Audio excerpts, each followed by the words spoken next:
how would you describe the situation of media viability in Singapore?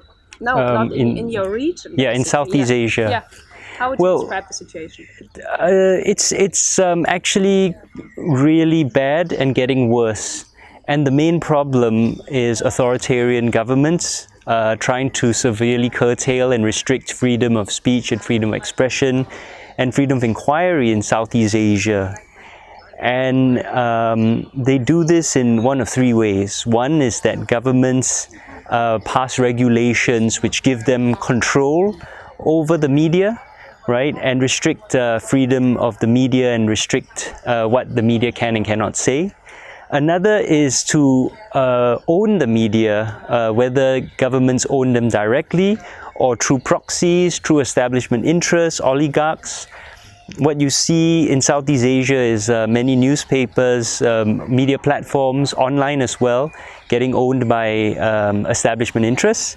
And the third thing is to simply harass and even shut down newspapers and online media companies. And we've seen this all across Southeast Asia as well, whether it's Singapore, Malaysia, Cambodia, Philippines, Indonesia. And it's no surprise that all 10 ASEAN countries are actually in the bottom 100 of the World Press Freedom Index, and some of them are almost near the very bottom. And the only country in Southeast Asia which is higher than 100 is Timor-Leste, which is by far the smallest and poorest country in Southeast Asia, who are, I think, 95. So the situation in Southeast Asia is very bad, and they've all been, it's been getting worse over the past few years. So what is the biggest challenge in terms of media viability in your region? The biggest challenge is simply to resist government oppression, right? If you think about our media companies in Southeast Asia, there is actually a lot of enthusiasm. There's a lot of organizational capacity. There's a lot of desire. There's actually demand for a free press. And there are new models arising all the time. So many of the problems that the media faces in the West are actually not really big problems in Southeast Asia. If there was a free press, it would actually be quite viable.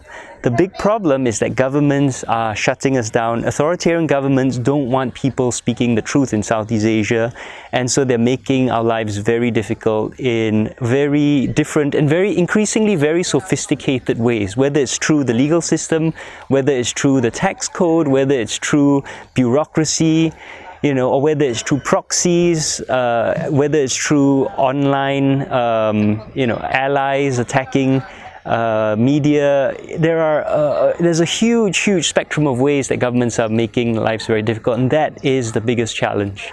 Increasingly we rely on digital security, online and off, of people who are reporting, trying to keep them safe. Another is to build alliances between media across national borders, and also to diversify the ways we fund ourselves and the ways we operate to increase organizational strength and flexibility.